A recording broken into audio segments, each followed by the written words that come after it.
안녕하세요. 총선을 농부입니다. 오늘 영상은 누구나 쉽게 하는 티스토리로 달러 벌기 3주차 리뷰입니다. 이번 주에는 41달러 수익이 발생하였는데요. 특별한 스킬 없이 3주간 어떻게 꾸준하게 수익이 발생되는지 누구나 따라할 수 있는 방법에 대해서 알려드려 보도록 하겠습니다. 자, 3주차 애드센스 수익이랑 추세를 한번 공유를 드려보도록 할게요. 자, 애드센스 페이지에서 제가 캡처를 해놓은 화면인데 10월 10일부터 어제 30일까지 글을 작성을 하면서 나오는 수익입니다. 자, 이렇게 보시면은 보시기가 좀 어려울 수 있으니까 제가 이거를 엑셀로 정리를 한번 해봤습니다. 자, 1주 차에는 제가 61 포스팅을 했고 14달러 벌었고 2주 차에는 46 포스팅 그리고 28달러 수익이 2배 정도 올랐습니다. 그리고 이번 3주 차에는 33 포스팅, 33 포스팅을 하고 41달러 이렇게 수익이 발생을 했습니다.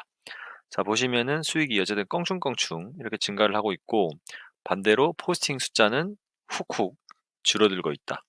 최근 3일 같은 경우는 포스팅이 없었는데도 수익이 꾸준하게 계속 나와주고 있다. 페이지 뷰나 RPM 같은 경우도 여러분들도 충분히 할 수 있는 그런 RPM입니다. 이 간혹 다른 분들의 영상을 보다 보면은 이 RPM이 100달러, 150달러, 200달러, CTR 같은 경우도 저 같은 경우는 5%에서 10% 이내 이렇게 왔다 갔다 거리는데 30%, 40%, 50% CTR이 나오는 경우도 있어서 사실 이런 경우는 초보자분들이 아무나 할 수 있는 그런 수치가 아니기 때문에 이런 좀 낮은 수치, 누구나 좀 해볼 수 있을 만한 진입장벽이 낮은 이런 수치를 보시면서 좀 도전을 한번 해보시면 좋을 것 같습니다. 자, 우리 초보자분들이 이거 보시면서도 이런 수익이면 나도 할 수 있겠는데 생각이 또 들긴 하지만 이 포스팅 숫자 첫째 주에는 60일, 둘째 주에는 46, 삼째 주에는 33. 이 포스팅을 보시면서 포스팅이 너무 많은 거 아니야? 라고 생각할 수 있을 겁니다. 근데 이제 보시다 보면은 포스팅 개수가 정말 중요합니다. 처음에는 양을 늘려야 되기 때문에 양을 늘리면서 점차 글 적는 방법도 좀 익히고 글 적는 속도도 숙련이 되면서 빨라지면서 수익이 더 날 수 있고 글 누적되는 속도도 빨라지는 겁니다. 하루에 두세 개씩 쓰면서 일정 매일매일 쓰는 것도 아니고 일주일에 두세 번, 일주일에 네 포스팅, 열 포스팅 이렇게 하면은 수익이 금방 늘기는 굉장히 어렵습니다. 특히 다음 같은 티스토리에서는 상위 노출된 포스팅도 하루 이틀 만에 바로 내려가는 경우가 굉장히 흔하기 때문에 매일매일 포스팅 하셔야 되고 꾸준하게 하시는 게 정말 중요합니다. 매일 포스팅 하시는 분도 굉장히 드물고 1, 2주 만에 포기하시는 분도 굉장히 많기 때문에 어느 정도 제가 지금 5주 차를 기준으로 목표를 잡고 해보고 있는데 5주 차만 한번 이렇게 꾸준히 한번 해보시면서 습관을 들이시면은 꾸준히 달러 부업을 하는 데는 굉장히 탄탄한 근육을 쌓을 수 있다 이렇게 생각을 하고 있습니다. 자, 결국에 이런 수익을 쌓아내는 가장 핵심은 지속성, 꾸준함이 가장 중요하다라고 생각을 하시면 될 것 같습니다. 자, 어쨌든 보시는 것처럼 처음에는 글을 굉장히 많이 쓰고 일반적으로 많이 쓴 겁니다. 10포스팅을 넘게 한 날도 있죠. 11포스팅을 첫날에 했었고 10포스팅, 10포스팅을 한 것도 보시면은 4일이나 되고 8, 9도 굉장히 많습니다. 자, 처음에는 이렇게 양을 늘리면서 상위에 올라가는 글들이 어떤 건지 체크도 하고 상위에 올라간 글들이 내려가면은 상위에 올라가서 조회수가 많았다라고 했을 때 당연히 질이 좋았던 글이기 때문에 또 재포스팅할 수 있고 이런 데이터가 나에게 쌓아져 있어야 되겠죠.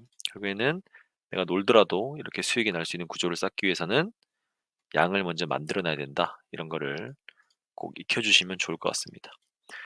자, 그리고 이제 영상을 보시는 분들이 저한테 가장 많이 물어보시는 게 광고 설정 어떻게 하는지 이런 걸 많이 물어보십니다. 광고 설정이 바뀌면 수익이 좀 날까 이렇게 생각을 하시는가 싶어서 이제 여쭤보시는 것 같은데 티스토리 그리고 애드센스 두 가지를 설명을 드려보도록 하겠습니다.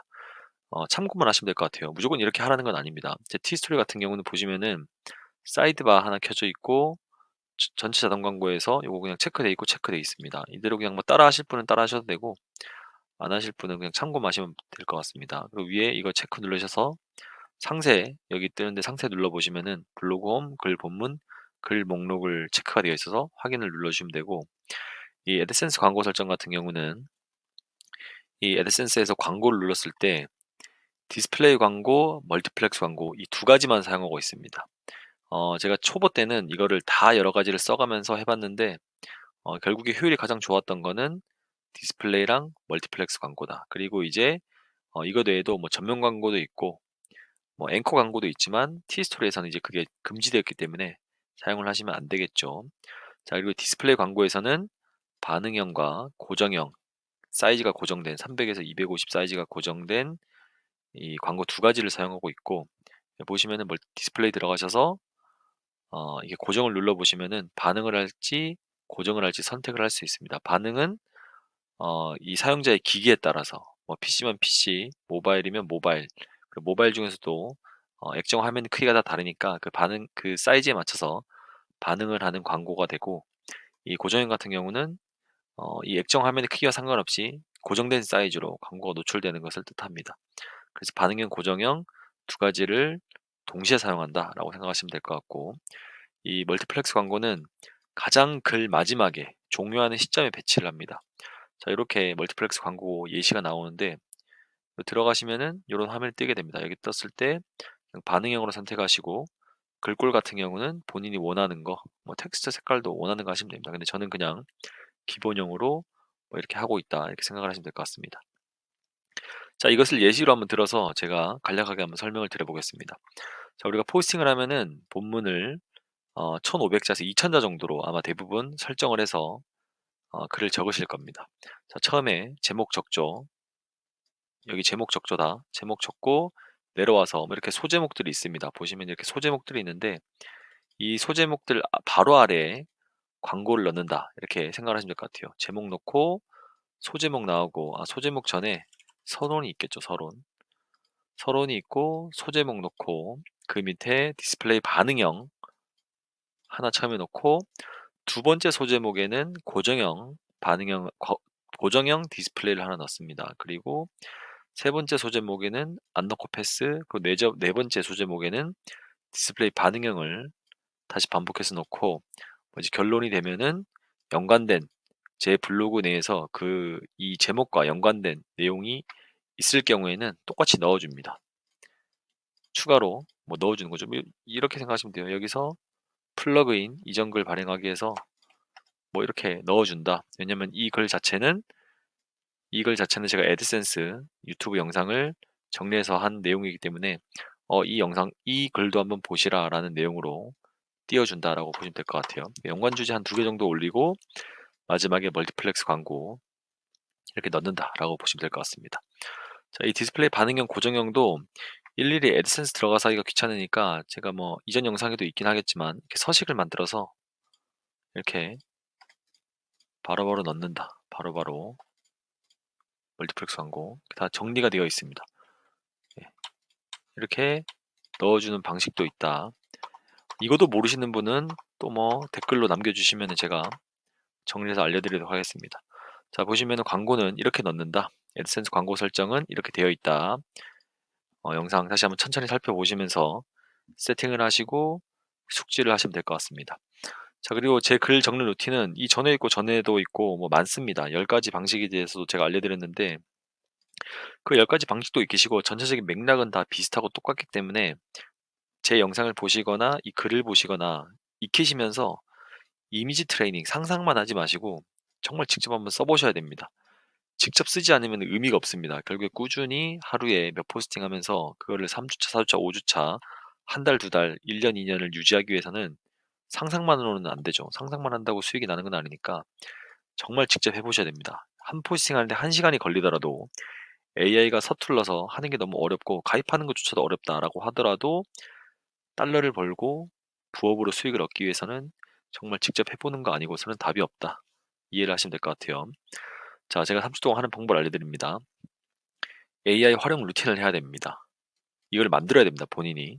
글 작성은 챗 GPT로 한다고 말씀을 드렸고, 챗 GPT에 들어가서 우리가 흔히 일상에서 겪는 그 키워드, 문제점을 발견하고 이 챗 GPT한테 글을 작성해달라고 요청할 때 반드시 서론에 이 글을 읽는 사람이 어떠한 가려움증으로 들어왔는데 어떤 내용으로 해결을 해줄 것이다 라는 내용을 서론에 깔고 가야 된다라고 말씀을 드렸습니다. 그 내용을 챗 GPT한테 요청을 하시면 될 것 같고요.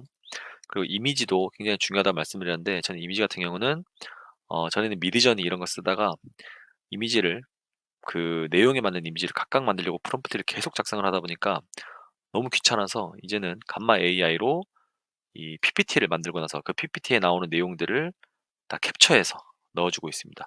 제 이 블로그에 이전 글들을 참고하시다 보면은 이미지가 굉장히 다양하게 들어갈 텐데 그거 전부 다 이 감마 AI에서 한 번 명령어로 나왔던 이미지를 다 복사해서 붙여놓고 있다 생각하시면 될 것 같고, 처음에는 무료 체험 버전 한번 이용해 보시다가 아 이게 정말 좋네라고 하시면은 유료 버전으로 변경하셔서 쓰셔도 됩니다. 유료 버전 얼마 안 하기 때문에 하셔도 굉장히 좋다. 챗 GPT 같은 경우는 무료 버전 하셔도 전혀 무방하다 이렇게 생각하시면 됩니다. 자, 이렇게 AI를 하는 거를 AI 쓰는 방법을 좀 적응을 해 놓고 포이싱 하시는데 좀 숙달을 해 놓으시면은 하루에 30분에서 1시간 정도만 투자하셔도 4에서 7 포스팅 정도는 충분히 할 수 있다. 마음만 먹고 빡세게 좀 하시면은 10 포스팅도 가능하다 이렇게 알려드릴 수 있고, 이전에 어쨌든 키워드 선정 방법에 대해서도 알려드렸습니다. 키워드 선정 방법은 저 같은 경우는 월 조회수가 900 이상 나오는 경우, 하루에 30 이상 조회가 되는 그런 키워드를 가지고 상위 1, 2위 정도에 올리는 거를 목표로 해서 하고 있습니다. 뭐 당연히 몇만 단위 나오는 그 키워드도 적긴 하죠. 그러나 가장 좋은 거는 한 3천에서 5천 사이 정도 되는 키워드가 경쟁 강도도 굉장히 낮고 적었을 때 상위에 올리기 쉽더라. 올라가도 또 다른 사람들이 어쨌든 글을 안 적기 때문에 그래도 어느 정도 상대적으로 오랜 기간 상위에 남아있더라 이렇게 생각을 하시면 될 것 같습니다. 말씀드린 것처럼 키워드 선정은 이 비타민, 뭐 무릎 통증 이런 게 다 쇼테일 키워드죠. 감기. 그런데 어쨌든 이 쇼테일 키워드의 문제, 이 쇼테일 키워드에 대한 궁금증을 가지고 있는데 문제를 가지고 있는 사람을 타겟으로 삼아야 된다 했으니까 비타민 부작용, 비타민 A의 부작용, 비타민 A의 먹는 시기, 비타민 C의 적정 용량 이렇게 해서 그것에 대한 궁금증을 해결할 수 있는 생활형, 건강형, 정보형 키워드를 중심으로 월 조회수 키워드를 찾으시고 그거를 AI로 작성하시라라고 말씀을 드렸습니다. 자, 규칙도 뭐 이렇게 지키시면 됩니다. 1500자, 이미지 10장 이상, 그리고 반응형 광고 아까 말씀드린 것처럼 위에 반응형 광고는 1개에서 2개, 고정형과 반응형으로 놓고 있고 멀티플렉스 광고죠. 아예 그 디스플레이 광고, 디스플레이 광고를 반응형 1개에서 2개, 고정형을 하나 넣고 멀티플렉스 광고를 가장 마지막에 넣는다.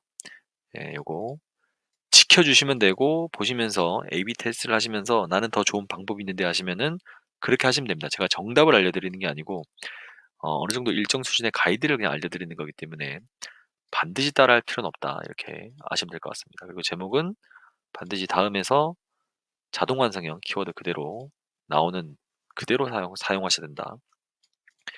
이거 지키셔야 되고 매일 하루 1 포스팅은 버릇이 들고 습관이 되기까지는 꼭 하셔야 된다. 그리고 한 블로그당 최대 5개 정도 포스팅이 적절할 것 같다라고 추천을 드립니다. 그래서 하루에 뭐 1시간 정도 내가 좀 빡세게 포스팅을 해서 10 포스팅까지 하겠다라고 하시면은 블로그를 2개 운영하셔야 되고, 나는 1시간 반, 2시간에서 하루에 15개, 20개까지도 하겠어. 그러면은 뭐 3개, 4개 이렇게 운영을 하시면서 수익을 더 늘려 나가시면 됩니다.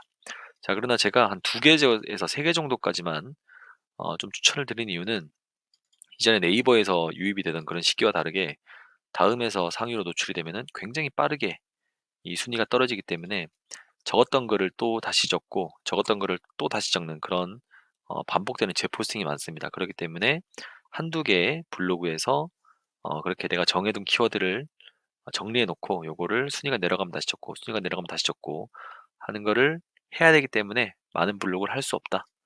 이렇게 이해를 해주시면 될 것 같습니다. 그리고 이게 어쨌든 전에 좀 전에 말했던 것처럼 굉장히 중요합니다. 상위 블로그는 이 상위 키워드겠죠.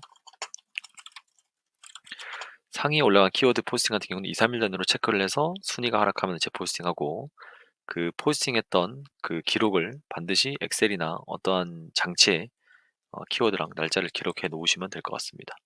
그리고 일상 키워드, 검색 빈도가 높은 키워드를 별도로 정리해서 그리고 매월 반복되는 뭐 벚꽃 피서, 여행, 단풍, 눈, 축제 지금 같은 경우는 단풍이 주요 이슈가 되겠죠. 뭐 김장이 될 수도 있고 이런 키워드를 매월 반복되는 그 날짜에 맞춰서 적으시면 됩니다.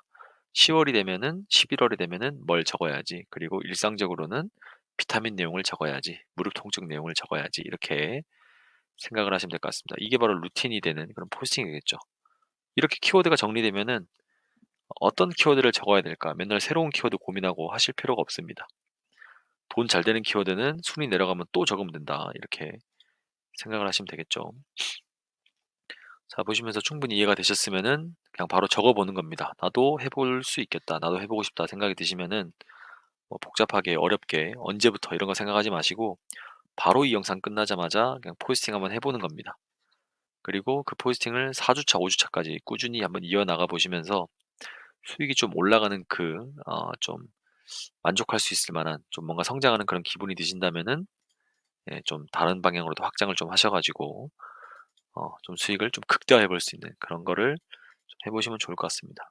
포기하지 않으면 됩니다. 꾸준함이 결국에는 돈이 된다 이렇게 생각을 하시면서 해보시면 좋을 것 같습니다. 여기 링크는 아까 했던 감마 AI 한 번도 안 해보셨던 분들은 들어가셔서 이건 제 링크입니다. 추천일 링크인데 하시면은 저도 200 크레딧 받고 들어오신 분도 200 크레딧 받아서 그 PPT 5개 만들 수 있는 그런 이 크레딧을 받을 수 있고 이 쓰시다가 '아 굉장히 좋네.'라고 생각하셔서 이제 유료 버전 쓰시려고 하면은 게임 쓰고 들어가셔서 뭐 절반 정도 되는 가격에 감마 AI 업그레이드 하셔서 쓰시면 된다 이렇게 생각하시면 될 것 같습니다. 자, 보시면서 궁금하셨던 내용 있으시면은 댓글로 남겨주시고 누구나 달러 벌 수 있습니다. 많이 벌진 못해도 쉽게 벌 수 있으니까 한번 해보시면은 좋을 것 같다. 자, 오늘 영상은 여기까지입니다. 감사합니다.